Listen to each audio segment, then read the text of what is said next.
구원에 대해서, 천국에 대해서 다시 한번 이야기하려고 합니다.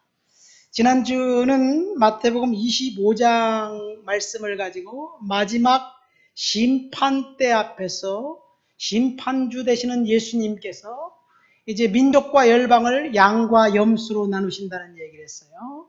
오른쪽에는 양, 왼쪽에는 염소. 오른쪽에 양편에 있는 사람들을 향해서 예수님이 칭찬했습니다. 뭐라고 칭찬했습니까? 영원한 축복과 그리고 천국을 기업으로 받게 될 것이다. 그런 이야기를 했습니다. 여러분, 그 반대편에 있는 사람들에게는 영원한 저주와 영원히 꺼지지 않는 지옥불에서 고생할 것이다. 심판받을 것이다. 그렇게 말씀하셨어요. 그런데 천국과 지옥을 판결하는 판단의 기준이 무엇이라고 말씀드렸어요? 예수님 말씀하셨을 때 너 세상에서 예수를 잘 믿었다. 믿음이 좋았다. 충성했다. 헌신했다. 헌금 많이 했다. 좋은 교회당을 지어서 나에게 바쳤네. 그렇으니까 천국 가라. 이 얘기가 아니에요. 예수님 뭐라고 말씀하셨냐면요. 우리가 구원받는 것. 예수님이 직접 말씀하신 거예요. 그러니까 우리가 구원받기 위해서 우리는 예수 믿으면 구원받는다고 알고 있었어요. 그런데 형벌과 구원의 판단 기준은 우리가 생각했던 그 믿음이 아니었다는 거예요. 아이러니가 아닙니까? 잘 들으시기 바랍니다. 형벌, 칭찬, 천국, 지옥의 판단 기준은 믿음이 아니라 죄예요. 죄. 우리가 죄인이면 지옥 가고 죄를 용서받으면 천국 가는 거예요. 죄를 용서받기 위해서 예수님이 필요한 거예요. 죄를 용서받기 위해서 믿음이 필요한 겁니다. 우리가 착각하고 있어요. 단지 믿기만 하면 구원받는다고 착각하고 있기 때문에 여전히 예수 믿는 사람들도 비리와 사악함과 음란에 빠져 있습니다. 예수를 믿는다고 고백하는 사람들, 믿음으로 구원받았다고 고백하면서 세상 사람들과 다르지 않아요. 세상 사람들과 동일합니다. 가난한 사람들을 착취하고 성적인 범죄에 빠지고 동성애가 삶의 한 형태라고 주장하는 사람들에게 강력히 맞서지 못합니다. 여러분, 진리는 명확합니다. 동성애가 하나님께서 저주하신 치명적인 죄의 누룩이에요. 성경은 그렇게 선언하고 있는 거예요. 그래서 심판이 임했습니다. 소돔과 고모라가 멸망당했고 그 다음에 가나안 7 족속들을 하나님이 멸망하신 이유는 히브리인들을 애굽에서 탈출시켜서 그들을 심판하신 거예요. 왜 430년간 하나님이 히브리인들을 애굽에서 노예살이 종살이하게 만들었는지 아십니까? 그들을 회개하려고 할 때까지 기다린 거예요. 기다리고 기다리다가 결국은 하나님 앞에 돌아오지 않고 죄를 지니까 그들을 심판하기 위해서 유대인들을, 히브리인들을 애굽에서 탈출해서 심판했습니다. 인류 역사도 마찬가지입니다. 로마의 폼페이가 멸망당한 것, 남미의 찬란한 문화, 유산, 잉카 제국, 아즈텍 문화 이런 것들이 흔적 없이 사라진 이유, 성적인 죄와 동성애 때문에 그렇습니다. 인신, 제사, 풍습 때문에 그렇습니다. 그런 의미에서 본다면 오늘날 심판 전야와 같습니다. 우리가 죄에서 돌아서지 않고 우리의 삶을 하나님의 기준인 거룩함을 유지하지 않는다면 그 죄가 우리를 참소해서 우리는 지옥 갈 수밖에 없어요. 여러분, 구원받기 위해서 예수 그리스도의 보혈이 필요한 이유는 십자가에서 흘리신 그 보혈이 우리의 죄를 용서하셨기 때문에 그렇습니다. 인간이 저지른 죄를 용서해 주시는 그 단 유일한 방법은, 유일한 길은 예수 그리스도의 보혈이에요. 그래서 예수 천당, 불신 지옥이라는 말은 진리입니다. 그런데 오늘날 예수천당 불신지옥은 전도의 아주 효과적인 슬로건은 되지 못합니다. 왜 그렇습니까? 제가 설명해 드릴게요. 이 세상에 죄를 짓지 않은 사람이 있다면, 한 번도 죄를 짓지 않은 사람이 있다면, 지난주에도 말씀드렸죠? 예수님의 보혈이 필요 없어요. 자, 어떤 사람이 지옥 간 이유는 죄 때문입니다. 죄를 용서받지 못했기 때문에 그래요. 그러니까 그 사람이 지옥 간 이유는 예수를 안 믿어서가 아니라 죄가 그 사람으로 하여금 하나님 앞에 설 수 없도록 만든 거예요. 지난주 설교 내용 기억하나요? 예수님이 심판 보좌 앞에서 판단하신 판단 기준이 예수님께서 말씀하신 것을 뭐라고 말씀했습니까? 마태복음 25장 35절 36절에 보면 내가 줄일 때 너희가 먹을 것을 주었고 목마를 때 마시게 하였고 나그네 되었을 때 영접하였고 옥에 갇혔을 때 나를 방문했고 헐벗었을 때 입을 것을 주었고 병들었을 때 돌아보았고 그랬기 때문에 천국 가고 그렇지 않았기 때문에 지옥 갔다고 예수님이 말씀하셨어요. 이런 행동을 했기 때문에 천국 가고 행동을 안 했기 때문에 지옥 갔다고 주님이 말씀하셨어요. 여러분, 다시 한번 강조합니다. 우리가 구원받는 것은 사실은 인간 편에서 뭔가 했기 때문에 구원받는 건 아니에요. 그런데 예수님이 너는 뭔가 했다. 그래서 천국 갔다. 그러니까 좀 헷갈리잖아요. 생각해 보세요. 구원은 죄와 연관이 되어 있다고 말씀드렸습니다. 죄를 전혀 짓지 않은 사람은 천국 간다고 이야기했어요. 가만히 생각해 보세요. 천국은 어디냐? 천국은요, 잃어버린 에덴 동산을 회복하는 거예요. 그래서 요한계시록에는 천국을 뭐라고 얘기하냐면 새하늘과 새 땅, 새 예루살렘이라고 이야기하고 있어요.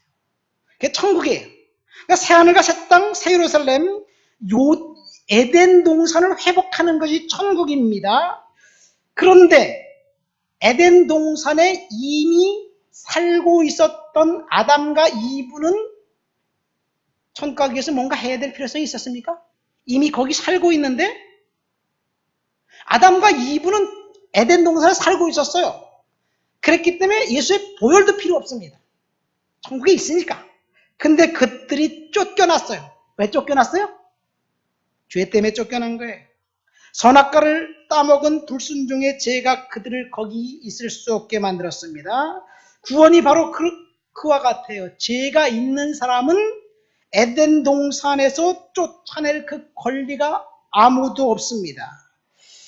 마태복음 25장에서 말씀하신 줄인 자, 목마른 자, 나그네 된 자, 헐벗은 자, 옥에 갇힌 자, 병든 자를 찾아보고 돕는 것은 구원받은 성도들이 해야 할 당연한 의무입니다. 그런 행동을 하지 않았다면 주님께서 그 사람들의 믿음을 의심한다는 이야기예요. 예수님을 믿고 구원받은 사람들은 그런 행동을 해야 된다는 이야기예요. 그런데 그런 행동을 안 하면 그 사람의 믿음은 가짜다. 그래서 지옥 간다는 이야기입니다. 여러분, 우리는 속고 있어요. 가만히 생각해 보세요. 내가 진짜 예수를 믿고 있는 사람인지 아니면 내 믿음이 가짜인지 지금 이 시간 한번 여러분에게 질문해 보세요. 가짜 믿음을 갖고 있으면서도 나는 진짜로 예수 믿는다고 착각하고 있으면 그 사람은 지옥 가는 거예요. 여러분, 인간의 탐욕과 지약이 눈을 가려서 진리를 따르지 않으면서도 따르는 것처럼 나도 속고 너도 속고 우리 모두 다 속고 있는 것입니다. 왜 그렇습니까? 가짜 믿음을 갖고 속고 있는 것은 사실은요, 교회의 책임이에요. 지금까지 교회에서 너무나 은혜만 강조했습니다. 하나님의 은혜면 모든 것이 다 가능한 것처럼 배웠습니다. 그래서 은혜의 남용의 시대에 우리가 살고 있어요. 하나님의 은혜가 남발된 시대에 우리가 살고 있습니다. 사악한 죄, 악질적인 죄, 그런 죄를 저질렀어도 하나님 앞에 나가서 회개하면 다 용서받을 거야. 뭐 죄까지 거 짓지. 그래 또 회개하지. 그렇게 생각합니다. 그러면서도 하나님은 한없이 우리가 죄를 져도 끝까지 용서해 주시는 너그러운 하나님이라고 이렇게 착각하는 거예요. 사실 맞습니다. 하나님은 우리가 어떤 죄를 져도 용서하셔요. 그러나 그 죄의 태도의 문제는 여러분 하나님이 알고 계십니다. 주일날 교회에서는 경건한데 세상에서는 전혀 영향력이 없습니다. 삶의 터전에서 그리스도의 향기를 나타내야 되는데 그렇지 못합니다. 오늘날 교인들의 문제가 바로 거기 있어요. 왜 세상 사람들이 교회를 향해서 그렇게 손가락질합니까? 주일날 믿음하고 세상에서 믿음이 다르기 때문에 그런 거예요. 세상 사람들 손가락질하는 그 사람은요, 과연 하나님이 그 사람의 믿음을 온전하다고 평가할까? 여러분, 우리의 겉으로 드러난 모습과 하나님이 바라보시는 우리의 모습이 달라요. 똑같았으면 좋겠지요. 요즘 매스컴에 나온 법무부 장관 내정자 조국 교수 한번 보세요. 겉으로 나타난 그 사람의 모습은 실력 있고 준수하고 대단히 아주 정의로운 사람이에요. 그런데 신문을 보니까 여러 가지 이야기들이 회자되고 있어요. 그게 하나님이 보시는 우리들의 모습이에요. 여러분, 누가 제가 죄인이라고 알겠어요? 근데 주님이 볼 때는요, 너 예수 믿는 게 아니야. 그렇게 판단할 수도 있다니까요. 오늘 본문에 보십시오. 오늘 본문은 마태복음 5장에서 7장까지 나와 있는 산상수훈의 누가복음 버전입니다. 누가복음은 평지 설교라고 기록되어 있습니다. 예수님께서 무엇을 말씀하셨나요? 원수를 사랑하고 너희를 미워하는 자를 선대해라. 너희를 저주하는 자를 축복하고 모욕하는 자를 위해서 기도해라. 이 뺨을 치면 저 뺨도 돌려대고 겉옷을 빼앗아가고자 하면 속옷도 내주고 너에게 구하는 자에게 주고 내 것을 가져가는 자에게 다시 달라고 하지 말고 먼저 다른 사람을 대접해라. 너희를 사랑하는 자만 사랑하고 너희를 선대하는 자를 선대하면 그리고 받기를 바라고 꾸어주면 그런 행동은 다 죄인들도 그렇게 한다. 그러나 너희들은 그 반대로 행동해라. 주님이 말씀하신 거예요. 이런 행동을 하는 사람들에게 주님이 뭐라고 말씀하셨냐면 하나님의 아들이 될 것이다. 그런 이야기를 합니다. 여러분 보세요. 예수님께서 하신 이 말씀, 이 세상의 윤리와 완전히 반대입니다. 정확하게 반대입니다. 이 세상의 최고의 도덕률은 원수갚음에 있습니다. 응징에 있어요. 요즘 우리식 단어로 할까요? 적폐를 청산하는 가운데 있습니다. 못된 사람을 찾아내서 응징해야지만 됩니다. 그래야지 다음에 그 사람이 그 행동을 못한다고 생각합니다. 여러분, 이것이 원수갚음이에요. 지상의 모든 나라의 역사, 문학의 주제 다 원수갚음의 이야기입니다. 로미오와 줄리엣, 몬테규가와 캐플리카 두 가문의 해묵은 그 원수의 그 가품의 이야기예요.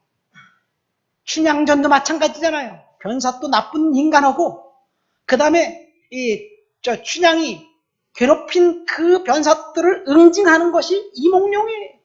원수적 가품의 역사가 지상의 역사입니다. 그런데 예수님은 그렇게 하지 말라고 말씀하셨어요. 여러분, 우리들이 왜 일본 사람들을 싫어하나요?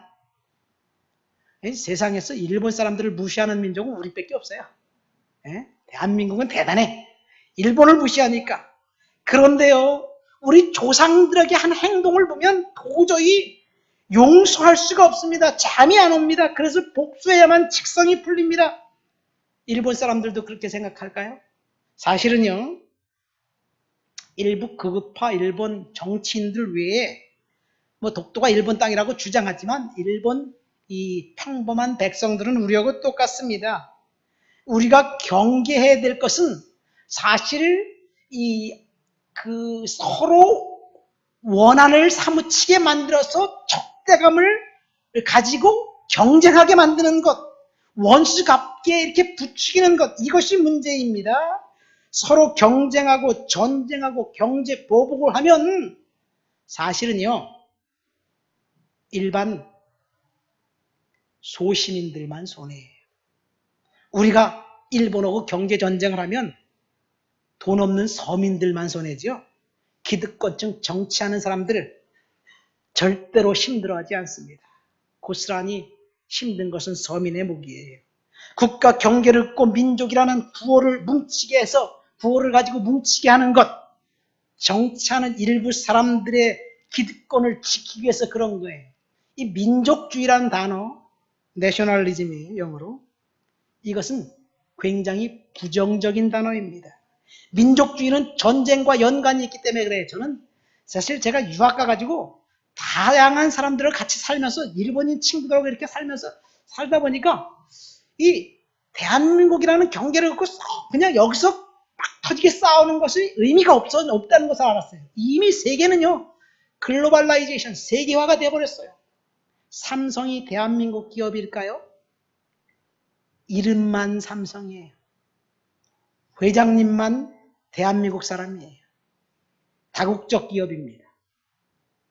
후지 제록스는 일본 기업인가요? 다국적 기업입니다. 주인이 없어요. 경제에는 경계가 허물어졌습니다. 없습니다. 그런데 경계를 나눠서 서로 싸우자 그러는 거예요. 원수 갚으라고 이야기하는 거예요.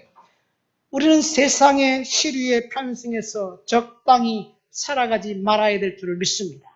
주님께서 말씀하시는 그 말씀을 듣고 성경의 권위에 복종해야 될 줄 믿습니다. 성경은 원수들을 사랑하라고 이야기합니다. 여기서 말하는 원수가 누구인가요?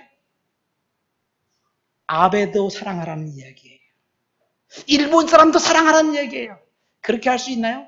원수가 봐야 되는데, 때려잡아 죽여야 되는데. 여러분, 사랑하지 않으면 사실은요, 우리가 힘들다는 이야기예요. 그래서 우리는 반드시 하나님의 명령에 순종해야 될 줄 믿습니다. 원수를 사랑하라는 이 말씀은 주님의 명령에 원수를 반드시 사랑해라. 너 원수를 사랑해도 되고 그렇지 않아도 돼. 네가 생각해서 결정하고 판단해라. 이 얘기가 아닙니다. 그러면서 이 사랑하라, 기도해라, 도와주라 이런 이야기를 하시면서 결론에 35절부터 36절에 주님이 이렇게 결론을 냈습니다. 우리 본문 35절, 36절을 다 같이 한번 읽어볼까요? 35절, 36절. 오직 너희는 원수를 사랑하고 선대하며 아무것도 바라지 말고 꾸어주라.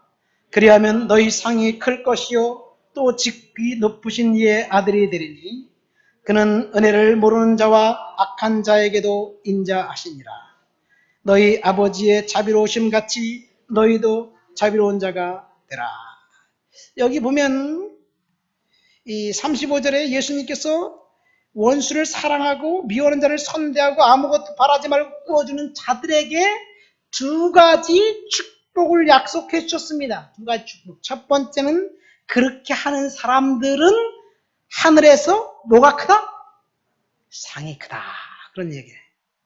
천국에서 상을 받게 된다는 이야기예요. 어떤 사람은 천국에 가면 어떻게 천국에도 상이 있나요? 천국은 다 평범하지 않을까요? 그렇게 말씀하시는 사람이 있어요. 천국에 상이 있다면 윗사람 아랫사람 이렇게 질서가 있는데 그거는 천국이 아닌 것 같은데요, 목사님. 그렇게 생각하는 사람도 있어요. 뭐 일리가 있는 것 같아요. 천국이 계급이 있다면 그것이 천국일까? 그런 생각도 들긴 들어요. 그렇지만 주님이 천국에서 분명히 상급이 있다고 말씀하셨어요. 예수님께서 하신 말씀이에요. 두 번째 축복은 원수를 사랑하는 사람, 그 사람은 누구의 아들이 된다고요? 하나님의 아들이 된다. 원수를 사랑하는 사람이야말로 하나님의 아들이 된다고 말씀하셨어요. 근데 우리는 원수도 사랑하지 않고 미워하면서 하나님의 아들이라고 생각하네, 우리가. 하나님의 딸이라고 생각하네. 과연 내가 하나님의 아들일까? 주님의 말씀을 따르지 않으면서 원수를 결코 사랑하지 않으면서 세상의 풍습을 따라 살면서 그렇게 살면서 하나님의 아들이라고 착각하지 않는가? 우리는 생각해 봐야 될 줄 믿습니다. 다른 말로 하면 원수 사랑하지 않는 사람은, 이 말씀을 지키지 않는 사람은 주님이 볼 때 하나님의 아들이 아니다, 그렇게 보신다는 이야기예요. 그러면 하나님의 아들이 아니면 천국 갈 수가 없지요. 여러분, 그뿐입니까? 원수를 사랑하지 않는 것까지는 그래도 좀 이해할 수 있는데, 원수라고 생각하는 사람은 더 짓밟고 더 누르고 그가 한 행동보다 더 심하게 되갚아줘야 된다고 우리는 생각합니다. 그것이 정의라고 생각합니다. 그래야 속 시원하다고 생각합니다. 그렇게 산다면 하나님의 아들이 아니라는 얘기예요, 오늘 본문은. 그러나 우리는 나에게 가득 찬 욕심을 거부한 채 내려놓기를 거부합니다. 나 자신만을 위해서 살아갑니다. 세상의 가치관과 전혀 다른 말씀을 어떻게 우리가 읽고 어떻게 해석하고 어떻게 적용해야 할까요? 사실 원수를 사랑하는 이 말씀은 사실 좋은 말씀이야. 그런데 그것은 할 수 있는 사람은 지극히 몇 명 사람뿐이지 어떻게 내가 원수를 사랑할 수 있을까?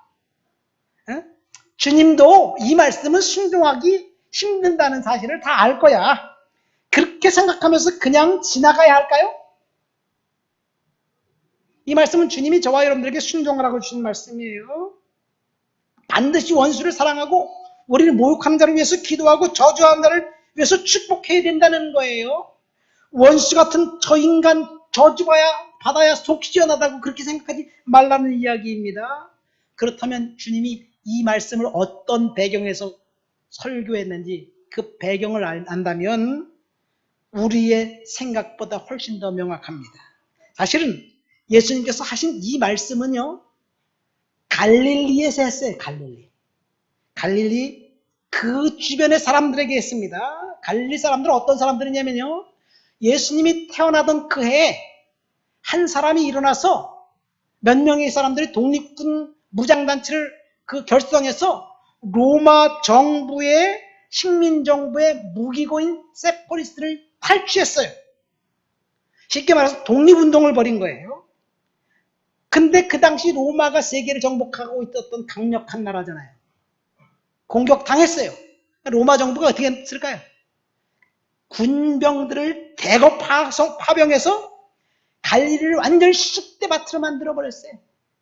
2,000명이나 되는 남자들을 십자가에 달아서 갈릴리 바다에 그냥 세워서 십자가에 정을 연도해버렸어요. 그래서 갈릴리 바다는 말 그대로 피바다가 되었습니다. 남자들만 죽인 게 아니에요. 여성들과 어린아이들까지 다 죽여버렸어요. 그러니까 그 사람들은 로마에 대해서 치가 떨리고, 그리고 로마에 대해서 아주 그냥 그 원한에 사무쳐 있던 사람들이에요. 그래서 사람들이 열심당이라는 그 단체를 결성해서 로마에 조직적으로 항거합니다. 예수님의 제자 중 한 사람 시몬이 열심당원이에요. 이 열심당이 로마의 60년간 향후 골칫거리였습니다. 예수님이 그 피와 눈물이 낭자한 아수라장이 되었던 그 한복판으로 걸어 들어가서 원한에 사무쳐 있었던 그 갈릴리 사람들에게 말한 거예요. 뭐라고 말했냐? 니들이 원수라고 생각하는 그 로마인들, 그들을 사랑해야 된다. 니들이 로마인들이 여기 보면 입뺨을 치고 피면 젖감을 돌려야 되고, 겉옷을 빼앗으면 속옷도 내주고, 오리를 가자 하면 심리를 가지고, 이게 로마 군병들이 하는 행태예요. 로마 군병들이 군장을 미고 가다가 힘들면 아무나 불러서 야 이거 나와.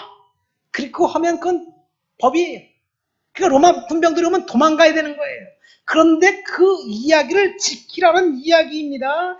내게 발길질하고 침뱉고 모욕한 그 사람들, 로마 사람들이에요. 로마 군병들이에요. 칼을 들어 찌르고 죽인 로마 병사들, 그 사람들을 사랑하라고 주님이 말씀하셨어요.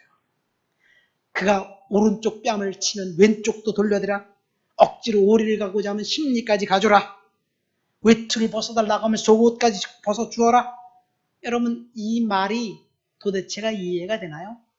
사실은요, 주님께서 뭐라고 말씀하시는 거냐면, 나를 따르는 사람들, 그 사람들, 내 제자가 되는 그 사람들은 이렇게 해야지 천국에 간다고 이야기합니다. 마태복음 5장 한번 찾아볼까요? 마태복음 5장 봅시다. 스크린에 띄워주세요. 19절부터 20절. 우리 한번 이게 산상수훈을 오늘 본문 말씀을 설교하면서 주님이 하신 말씀이에요. 다 같이 읽겠습니다. 누구든지 이 계명 중에 지극히 작은 것 하나라도 버리고 또 그같이 사람을 가르치는 자는 천국에서 지극히 작다 일컬음을 받을 것이요 누구든지 이를 행하며 가르치는 자는 천국에서 크다 일컬음을 받으리냐. 내가 너희에게 이르노니 너희가 서기관과 바리새인보다 더 낫지 못하면 결코 천국에 들어가지 못하리라. 여기 보면 결코 천국에 들어가지 못하리라는 말씀이 있습니다.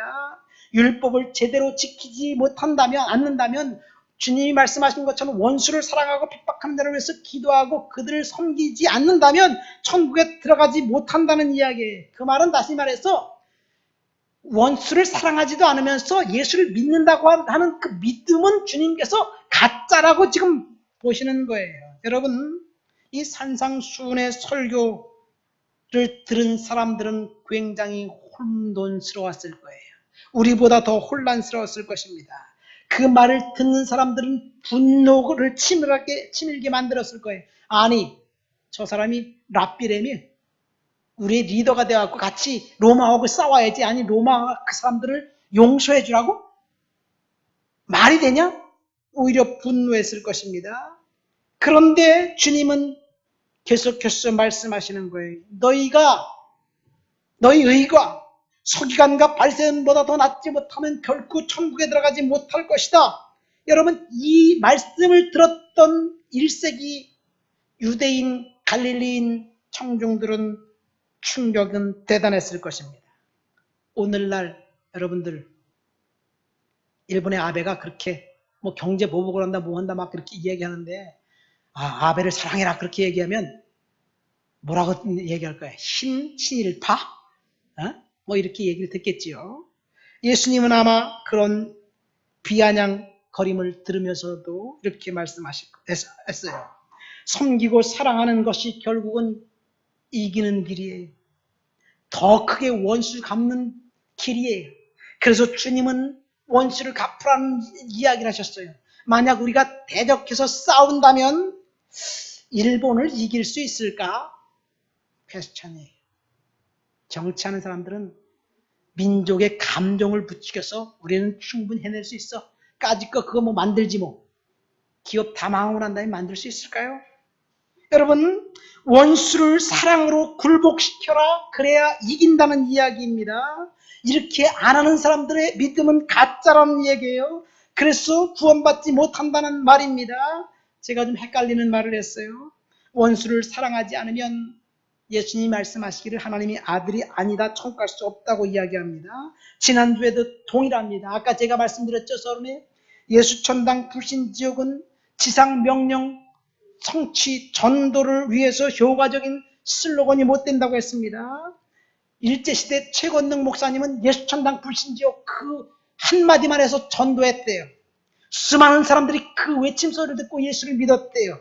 감동을 받고 복음에 이제 굴복하고 교회에 나왔대요. 그런데 오늘날 예수천당 불신지옥 그렇게 외치면 어떤 소리를 듣나요? 사실은요, 누구 하나 신청도 안 해.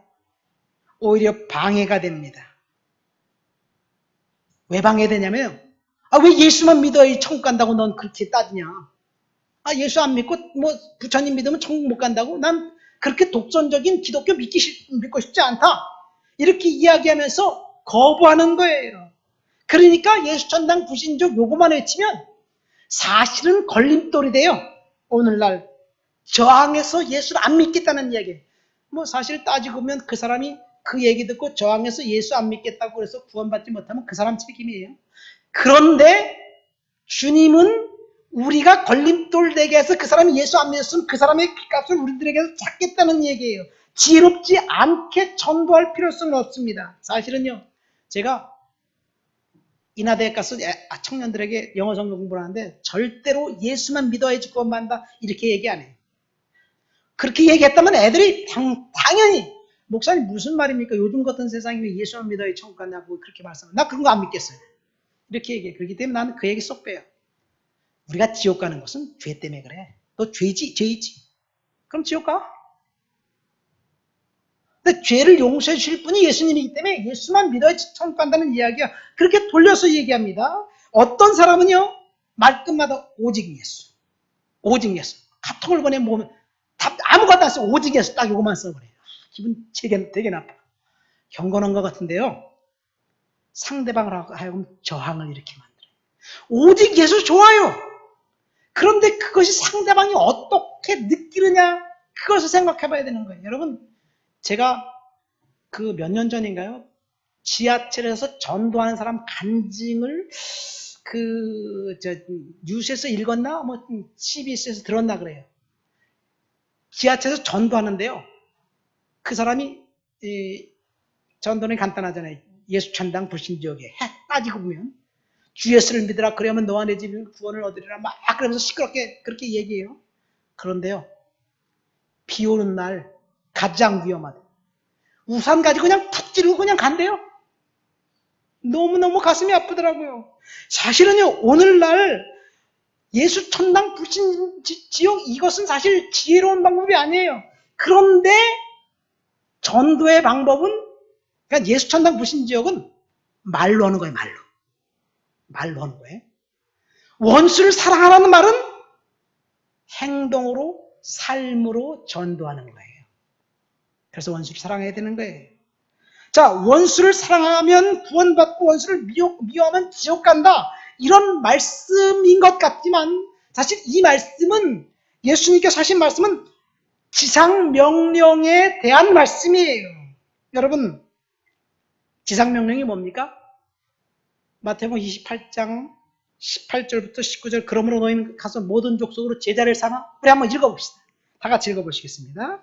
예수께서 나와 말씀하여 이르시되 하늘과 땅의 모든 권세를 내게 주셨으니 그러므로 너희는 가서 모든 민족으로 제자를 삼아 아버지와 아들과 성령의 이름으로 세례를 베풀고 내가 너희에게 분부한 모든 것을 가르쳐 지키게 하라. 볼지어다 내가 세상 끝날까지 너희와 항상 함께 있으리라 하시니라. 이 말씀이 지상명령입니다. 예수님께서 마지막 승천하시기 바로 직전에 유언처럼 남기고 떠나신 말씀이에요. 그러니까 가서 복음을 전해서 교회를 세우라는 이야기예요. 그러니까 우리가 주님의 말씀에 순종해서 전도하고 복음을 전해야 될 줄 믿습니다. 그런데 우리가 읽은 오늘 말씀, 원수를 사랑하고 미워하는 자를 선대하고 핍박하는 자를 위해 기도하라는 이 말씀은 예수님께서 말씀하신 지상 명령 성취를 위한 하나의 방편입니다. 아까 얘기했죠. 예수 천당 불신지옥은 입으로 전도하는 거예요. 원수를 사랑하는 것은 우리의 삶으로 전도하는 거예요. 여러분, 입만 빵긋빵긋 하는 사람이 좋습니까? 행동으로 보여주는 사람을 따르겠습니까? 대답이 없네. 여러분, 우리는요, 뭔가 삶의 모범을 보여주는 그 사람이 있다면 그 사람이 믿는 예수 나도 믿겠다 그렇게 할 거예요.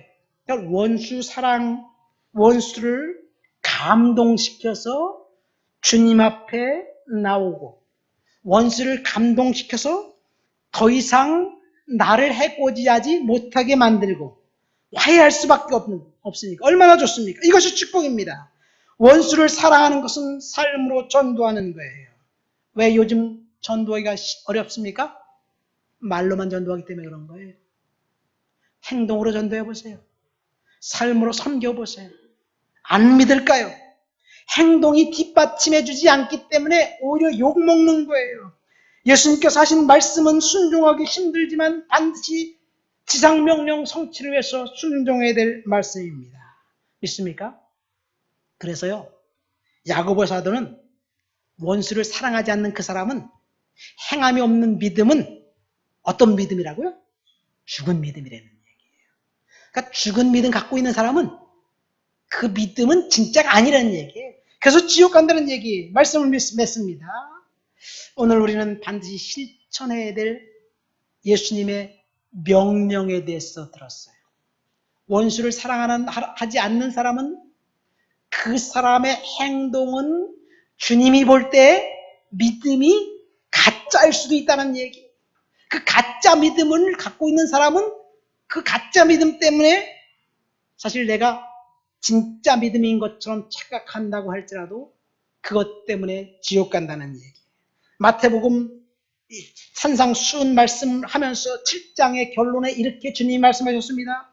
나더러 주여 주여 하는 자마다 다 천국에 들어갈 것이 아니요 다만 하늘에 계신 내 아버지의 뜻대로 행하는 자라야 들어가리라.